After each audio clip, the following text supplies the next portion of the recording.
to my first Christmas Universe episodes of 2025 as we build up to Christmas this year. In the Christmas Universe, as we are about to one of the big Christmas movies of last year of 2024. We're going to finally have a chance to catch up with it here on the Christmas Universe this year. I've got plenty of reviews to go, so let's just not waste any time and get straight into it. The movie we're reviewing today is obviously the movie that also came to Amazon Prime Video, but was also, I guess you could say, originally made Amazon MGM. So MGM's part, sort of like acquisition of Amazon, because in case you didn't know, Amazon basically acquired the studio behind 007 MGM. They are now a part of Amazon Studios now. Obviously, they also distributed the film also to Warner Brothers, so Warner Brothers kind of helped them push it out internationally. So they were the ones who distributed the movie internationally so that every part of the world could get their hands on this movie, such as the UK, etc., would get their hands on this movie a little bit earlier than usual, which we've got it here in the UK on the 6th of November. They got it in the States about a week later on the 15th. So different time releases, but you get the picture. It's basically Amazon MGM was in charge of the American launch of the movie, whereas Warner Brothers was in charge for us slot here in the UK launching the movie internationally, so every part in the other parts of the world could get their hands on this movie through cinemas and also Amazon Prime Video, which was essentially making it available to everyone who has a subscription to Amazon Prime Video, which is how I basically watched it essentially. But yes, plan, well, essentially, interestingly, the plan was this action comedy film for Christmas was essentially being labeled as essentially the first of a series. So essentially, they were thinking about building a film franchise series. We'll have to see if it falls through or not, because, well, in case you didn't know, the movie received a lot of negative reviews from critics. So we'll see if it goes with the plan of a film franchise. If it doesn't, then it's mainly because of the criticism that basically pulled the idea from ruining the plans for the franchise version of Red One. But you never know. They might still go ahead with it despite the criticism, and maybe they might not be as bad and they may still do it. To give you a bit of a gist of what Red One was in terms of a film, essentially this movie, you have Dwayne Johnson, aka The Rock, the guy who refuses to give us him versus Roman Reigns at WrestleMania. Had to put that in there because he still refuses to give us wrestling fans what we want. But essentially, Dwayne Johnson is playing the head of security, known as Callum Drift of North Pole. He's in charge of the security side of the North Pole and looking after Santa, of course, as he prepares for the big day. But obviously, a situation emerges where they were broked in by some imposters decided to come into the North Pole and nicked Santa Claus as they were getting assisted by I guess you could say, a freelance black hat hacker named Jack, who's played by Chris Evans, by the way.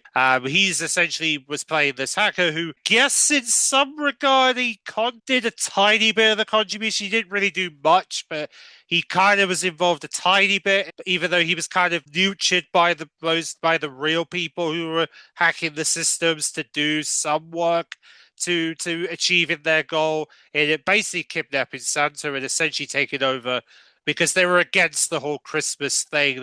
They had this hatred towards Christmas in general. They wanted to rewrite the wrong of what they believe was Christmas being ruined to them, essentially. And basically people who were on the naughty list at the same time. So essentially, you had all that scenario going on. And whilst that was going on, whilst Santa was being kidnapped, this led Callum, Dwayne Johnson's character, into the task of teaming up with this hacker, Jack, to kidnap him, bring him into the North Pole, and obviously put him in a mission with him to go and find Santa Claus wherever he was. And they tried to interrogate him to say, hey, do you know where he is? You were involved in this hack. You can tell me where he is, right? No idea that Santa was being hacked because he didn't really know much of the plan. So he had no idea what they were planning to do. So instead, there's a Zoe character, obviously, essentially works with with the head of security, who was trying to tell Jack, look, you need to find Santa by Christmas Eve, or the kids are not getting any. Trying to put him straight. This is what you got to do. And obviously, by doing so, so by saying that, obviously, it led to this sort of somewhat partnership between Callum and Jack, even though they were ponding against each other, making funny puns along the way. As obviously because it's comedy action film, so of course there's going to be funny puns here, especially the naughty list part where they said level 3 naughty list. Oh, you think this is funny? I just thought that was hilarious how they were talking about the naughty list thing, and then you got the talking panda. I'm not sure who plays him, by the way, but he's so hilarious. He's such a funny character, and we only see him for a bit though. The panda, in case you wonder, he's essentially just he's still at the North Pole doing his job. Callum was in charge of basically joining Jack and sorting out the crisis at hand. And then you have the character called Gillian, who was a part of the hacking, the people who kidnapped Santa.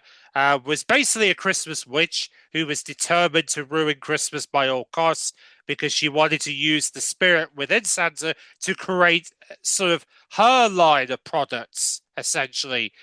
Was kind of her plan in kidnapping Santa all along, was to take away all the magic so that he became weak so that she could use that magic to build her own sort of toys that she wants the kids to have. So essentially, she had this whole vendetta going on, and then at the same time, you got the brother of Santa, Krampus, who was also an ex-boyfriend of hers, had a bit of a friendship going on with Santa for years.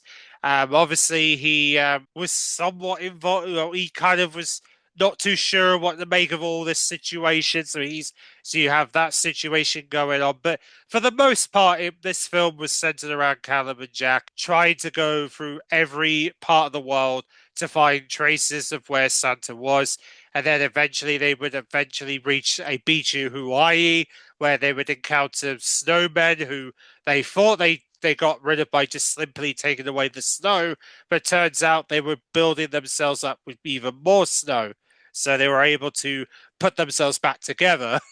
So they had that situation going on, but luckily they found a way to take them down. And then you have a social media influencer in the mall called Beef Stew. Apparently that's his name. Don't know why he had that name, but there you go. Yeah, so you have that character being an influencer in the mall. There you go. And then you've got Jack's son, Dylan, who obviously Jack has his son that he wants to, obviously he was being responsible for. And then you have Dylan's mom, Olive, was a bit annoyed with Jack because of the fact that Jack was always late taking his son to school and everything. So there was that, obviously bad relationship going on, but they were trying to figure things out.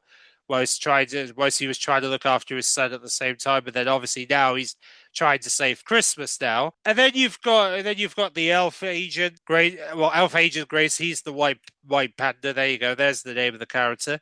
You also have Uncle Rick, who's the character you see a little bit. He's not really much, but there you go. But for the most part, Callum and Jack were essentially going around the world trying to find traces of Saint Nick, and then eventually they encounter the people who were responsible for keeping it because they eventually back to the North Pole and start attacking or try to essentially use Santa's sleigh to deliver the presents. They obviously eventually Callum and Jack would eventually put themselves in a situation where they would have to go back to the North Pole to essentially deal with those people who were trying to take over the North Pole and trying to basically force the people in the North Pole to work for them. Luckily, he dealt with them substantially to the point that it led to Santa recovering, defeating Julian with the help of his reindeer. So luckily his reindeer came to Santa's aid as he finally recovered from the consciousness that he's from losing some of his magic. Julian was then also stopped by Callum and Jack with his sister Krampus. and then eventually it led. This would eventually seal her inside of one of the Guruvasks, which was essentially what she was producing, basically kidnapped people into a jar. Luckily, they did the reverse and put her in. But obviously, from there, obviously Santa and Krampus finally got along. They finally exchanged and everything. That eventually led to basically led to Julian is taken by Zoe's accordance, and of course, it led to Santa essentially taking Jack and Dylan back because obviously Dylan got involved halfway through to because obviously he heard about Santa Claus and he wanted to help his dad in helping to achieve Santa Claus. And also, Jack wanted to be a better dad for him essentially, and that was also what this was helping Jack. And eventually, Callum watches Jack regain his wonder and build a relationship with Dylan. His faith was restored, and obviously Callum decides against retiring. So luckily, because originally Callum, the security guard, was originally going to retire as a security guard, but luckily he went against that idea and finally stayed on as the security member of North Pole, which is obviously what Nicholas was kind of hoping for, essentially, because he didn't want him to lose him. He wanted him to be a part of his team. And essentially, that's kind of how the story unfolded, really. It was essentially like a basically an action movie of seeing how the security guard would how much lengths he would go into in order to protect not only Christmas but protect Santa Claus and Saint Nick and saving Christmas along the way, and also bringing in somebody who was a bounty hunter slash hacker to convince him to change his ways and think about his son more, which I think is exactly what he was trying to do at the same time because he knew that what Dylan was essentially doing was wrong, essentially. So yes, that was essentially what Red One represented. Red One essentially basically represented that essentially. And interestingly enough, this movie supposed to have got out in 2023, but then they delayed it till November of last year due to the strike that was going on within the movie industry the year before. So that was the reason why they delayed the movie to eventually lead to essentially led to Rain finally releasing in November last year and finally getting released to the public, which was and oh yeah.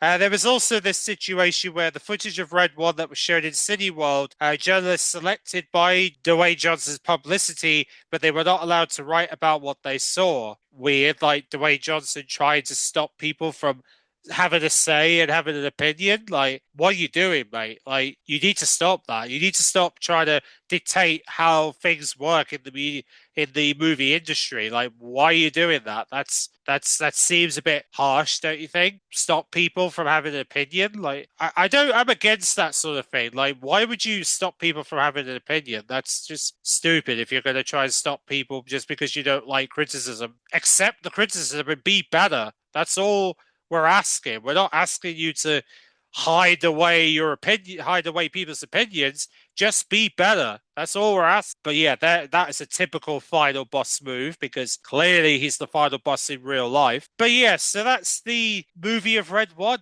Essentially, that's pretty much how the movie unfolded. I would love to hear from you guys if you did watch Red One, whether it was in cinemas or in Amazon Prime. I think you can still watch it on Amazon Prime still. I'll leave a link in the description if it's still there. What do you make of this Christmas movie? Were you a fan of this Dwayne Johnson movie? I know a lot of critics liking this movie as much. It's probably because of the fact it had a similar vibe to Black Adam, because not many people like that movie with Dwayne Johnson either. So I don't know. It's probably something to do with Dwayne Johnson that people get rubbed the wrong way whenever he's in a movie, or maybe. But then again, Moana 2 is good. So it's probably just certain movies that he messes up. I don't know. Something that's just not right with the scripts. I don't know. Yeah, it's very unusual. Very unusual indeed. Nevertheless, we'll see if it becomes a film franchise. Maybe it does. Maybe it doesn't. We don't really know because we haven't really been told that there's a new movie coming this year. So we have no idea. They might have cancelled the plans. We'll have to wait and see if they are planning to film series or are they going to the drawing board to make it better. I don't know, but we'll have to wait and see. But nevertheless, I would love to hear your thoughts on this movie in the comment section below. Again, there'll be links if you want to watch it on Amazon. I don't think there's a DVD of it. I've looked to see if there's any DVD mentions. Apparently, this is only available. So if you want to watch it, you're going to have to watch it with your Prime account, which is a bit annoying that there's no official home media release for this movie, which they should. For some reason, there isn't. So unfortunately, we're going to have to resort only Prime Video being the only way you can watch this, which is a bit silly that there is no official home media release of this movie when there should be. And it's just really dumb that they backtracked it on that idea. Honestly, I don't know why certain films just avoid home media releases. Like most movies there are movies that still do that, but yet this movie avoids that. Like, why would you avoid an obvious thing that people would love? That just seems a bit tedious, in my opinion. There you go. Let me know in the comment section what you make of the movie, and I will catch you guys in my next Christmas review, which will probably be a Top of the Pops review, because I am going to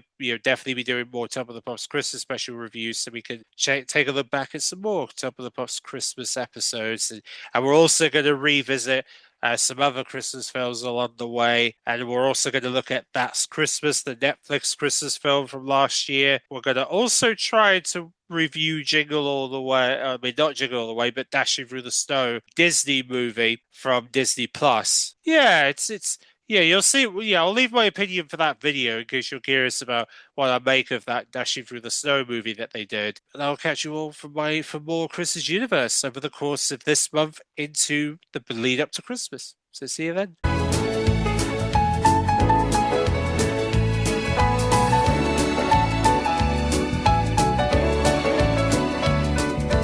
driving home for Christmas. Oh, I can't wait to see those faces.